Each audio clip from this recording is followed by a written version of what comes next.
I gotta tell you, going to be honest, this is one article that I absolutely agree with. WWE's production makes everything feel fake. This is from Voices of Wrestling, written by Jesse Collins. It was posted March the 3rd. I'm not going to read the whole thing. The gist of the article is that WWE has a lot of fans that are over the top. And he lists like Shocked Undertaker guy, Brock Lesnar guy, Miz Girl, that kind of thing. These things that were pretty natural that the camera just happened to catch. And now there's a slew of people out there really overacting on purpose with the hopes of WWE's cameras finding them. And maybe WWE is going out and actually putting these guys on TV. And I have to say, there's parts of this article I absolutely agree with. Now, I may become an idiot, start reading this thing, and then start finding out like, hey, I don't agree with this guy at all. But I do want to go through this because I think it might be interesting. So he says, every time I tune into the WWE product, I'm constantly flustered by the production of the on-screen product. Everything always just feels so fake and forced all the time, right down to the reaction of fans who are sitting in the front row. And he starts talking about this fan that's in the shot. I guess he's sitting in front row for the Elimination Chamber and looking at, how his reactions are. He's jumping up and down and wincing and things like this. Just kind of generally into the show. And he says, I have no doubt that my friend here is legitimately a huge WWE fan and was very excited for everything he saw at Elimination Chamber. There were many fans surrounding this particular fan who are clearly also enjoying the action at Elimination Chamber, albeit in a much more natural way. Nobody is quite that enthusiastic. He was like a human embodiment of a YouTube clickbait video thumbnail. I gotta tell you, the TikToks are what get on my nerves. All these fake streamers who overact to everything, to have really cartoonish reactions. I'm actually beginning to agree. I agree with this video, with this thing so far. A lot of you people make me fucking sick. And I don't know why, but it's full-grown adults. It's not kids. Like, kids having that sort of reaction, that guttural disappointment, that jubilation, that, Jey Uso winning the Royal Rumble or something like that, where they tear up. It's these fully grown adults that just, they take me out. I cannot stand it. I hate it so much. Oh my God, I hate it so much. Continuing, he says, I can't imagine what this individual's day-to-day life must be like if he approaches something as mundane as Sami Zayn kicking out of a standard suplex spot with such disbelief. Does he spend all day just constantly making soy face at regular occurrences? I would hate to be behind him at a stoplight. I assume he would just sit there, frozen in incredulity that the light actually turned green.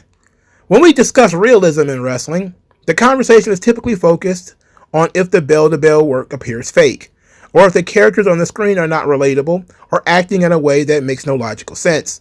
With WWE, though, the real lack of realism comes from the television production. WWE actively wants its fans to react in a ridiculous, over-the-top way, in an endless attempt to try and pulverize any organic reactions from the audience. Now, I disagree with this.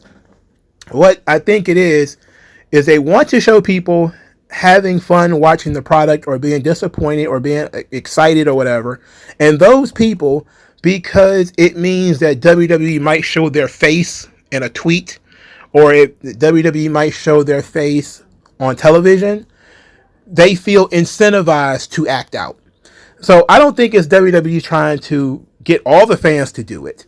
I think that there are certain kinds of fans who want to be super fans, who want to be seen. Just like a lot of these people hold up these crazy signs, hoping that WWE will put the camera on them as they have this crazy sign. And once WWE starts putting people on television or highlighting them, it creates a perverse incentive for people to keep doing it. And there were a lot of legitimately really fun fan reactions. And I spoke about some of them earlier. The Shocked Undertaker guy, the Miz girl, that kind of stuff was legitimate. It was fun. You know, it stuck with you. And then there's all these idiots on TikTok, all these people who are streaming on Twitch, and they, you know, because they also are performers themselves in a way. You know, that's partly why I can't do it. I'm too subdued. I don't get that excited anymore. You know, I don't get that excited about shit that I see in pro wrestling anymore. Maybe that's a pox on me, but I couldn't be a streamer because I'm not a physical performer like that. I'm not going to jump out of my seat or fall over or have soy face over something I saw on television. At most, I'm going to bust out laughing, which is usually what happens when something great happens. I actually just laugh at it. When John Cena turned heel, I just busted out laughing. I guttural laughed because I was like, this shit it's insane. That's usually my reaction. Because I'm rarely emotionally attached to the product anymore, but that's just me. You know, so he continues by saying the phoniness of the production is most evident in the commentary. During the Owens and Zayn match, which was a fairly standard WWE plunder match, complete with WWE designed or designated black folding chairs, tables, and even an all-black hockey stick, dressed to tell every fan that it's a prop and it's not real, the commentary of the match was unbearable. I actually agree with this, and that a lot of that is, as much as we've given credit to Michael Cole and Pat McAfee and all these people, I did not like their commentary at Elimination Chamber. I did not like Michael Cole, his reaction when John Cena turned heel. I think he should not have said a goddamn word. He should not have said anything. That's just me, though. He should have let that one sit. He should just let the fans react to it. You don't need to tell people how to feel. You don't need to talk to John. He can't hear you. But at the same time, if he didn't know what was going to happen, maybe he just didn't want to leave dead air. But generally, I agree. The commentary in pro wrestling in general, not just WWE, because Excalibur and Tony Schiavone and all of them are very, very bad too. And TNA has had bad commentary since Mike Tenay left. It's okay now because the guy who was doing commentary in TNA is much better than the guy who was doing commentary in TNA. But pro wrestling commentary is not great. Skipping forward a little bit, he says WWE's decision to try to produce a product of constant fake inorganic reactions from both the fan base and the commentary team makes any actual drama in the company feel less relevant. When every single thing is sold as an incredible moment that should be shared on social media ASAP, nothing ends up really feeling all that important. He said the strategy for WWE is undoubtedly working. The company is doing record business and Elimination Chamber was a huge success. There's a kind of audience for this kind of product, and WWE will only continue to lean into it over the next coming years. It's not for me, though, nor is it for anyone that just wants a realistic depiction of what is happening and not an overly corporate algorithm boosting facsimile of what's being a pro wrestling fan is actually like. Now, I actually agree. Again, I agree with a lot of this stuff, and that's the end of the article. So I'm actually finding myself agreeing with it mostly. A lot of you guys are too animated. You want to be the star of the show. That is brought on by the rise of wrestling podcasters who feel like they have to scream about everything. Not everything is worth screaming about. There are things worth screaming about sometimes, with something that is so profoundly fucking stupid that you just want to shake, specifically Tony Khan or Triple H, shake his big bald head, like what the hell's going on? You want to grab Tony Khan by the pockets. I understand that, but most things are not worth screaming and flipping out about. But the fault is, and I'm about to put it on you, the listener. You guys tune in because these guys are screaming and hollering and being hyperbolic. That's why you watch this shit. You watch these streamers who are, flipping tables because their favorite guy lost the Royal Rumble, or they're setting their goddamn shirts on fire because a guy left AEW or something like that. That's you guys incentivizing this shit because you'll watch the product, you follow the product, and you want to see reactions, but you don't stop to think about whether those reactions are real or are they putting on a performance for you. And that's something that I really considered years ago. So I really didn't take a lot of wrestling commentary seriously because I realized a lot of it is performance. And they have to be. I mean, this is entertainment, what I do as well. You know, it's analytical in a sense, but it's not a science. You know, I emphasize certain things, I de-emphasize other things, and that's just kind of how it is. But to feel like you have to go over the top, no, that's just not me. It's just not me. And I know a lot of people, they do it, and they do it to a great deal of success. You know, there's a lot of popular streamers and podcasters or whatever who are constantly banging on tables. And they do it with video games too. It's not just, you know, pro wrestling. The video game guys who break controllers and throw the controller all over the place and stuff like this. I get it. You know, it's part of the entertainment of watching somebody else enjoy a hobby of yours. And sometimes they get super passionate about it, and to the point of getting either destructive or self-destructive, or they're going to pop like a firecracker or something like that. I don't put the blame on WWE though. I think a lot of people want to be on television, and because they want to be on television, they feel the need to be animated. You know, it's not like WWE is putting these people in the front row because they're animated. These people bought front row tickets to the show. Of course, they're excited about what they see. They should be. They better be. I mean, with as much money as you pay for a front row tickets these days, but they're not plants. So it's not like WWE is planting fans there to do all of that stuff. So I don't think it's WWE's production's fault. Their job is to show people enjoying the show. And when you see Meemaws in the front row, like back in the 80s, they would get really mad and they would scream and yell at the heels. And the cameras would just go find Meemaw waving her purse at, you know, Jim Duggan as he walked by or something like that, or her screaming obscenities at Gino Hernandez.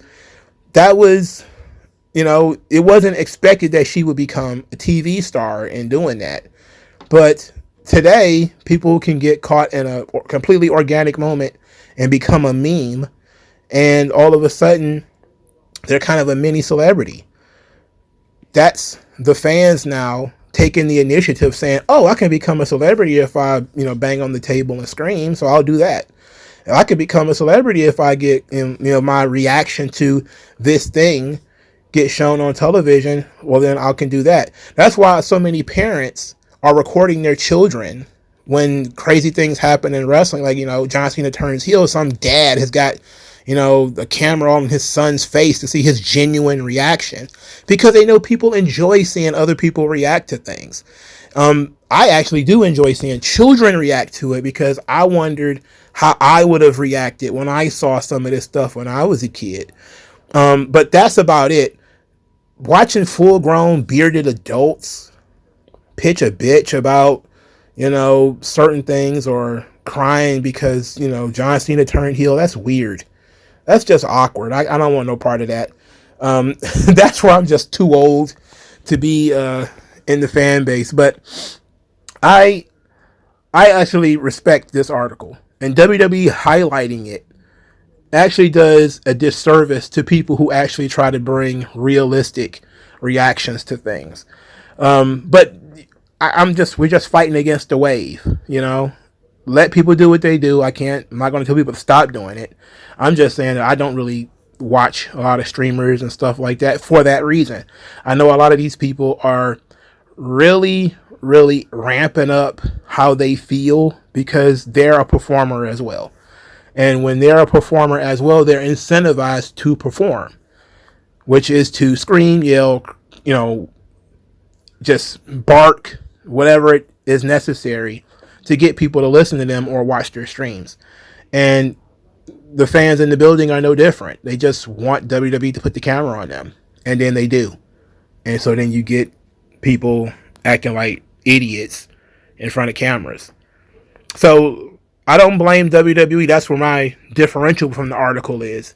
But I actually do agree that a lot of this overly performative fake reactions, it does numb my my love of the business. It's very annoying. It's super fucking annoying. And I'm easily annoyed anyway, so it's not it's not their fault. You know, they're just doing what they're trying to do to get views and money and all that kind of stuff. I just find this shit annoying because I find people who are overly boisterous or overly dramatic annoying anyway. You know, we go to funerals and they're falling all over the floor. I'm like, ah, come on, man, get the fuck out of here. You know, you go to a comedy show, this motherfucker's doubled over, he's rolling around on the floor. You're like, ain't nothing that fucking funny. Come on. You know, I'm that guy. You know, so I get it. Some people are annoyed by that kind of shit, and I'm one of them. So if it's you, please stop. You know, please be realistic. And I can't tell people how to react, so I don't know what's real and what's fake and how much people are really into it. But a lot of it comes across as being fake, and I just choose to ignore it. You know, a lot of this soy-based life forms, I just choose to ignore it. And Jesse is a soy-based life form. I'm talking about 90% of his articles are trash anyway. But this one, I agree with. Like, share, subscribe. I'll talk to you guys later.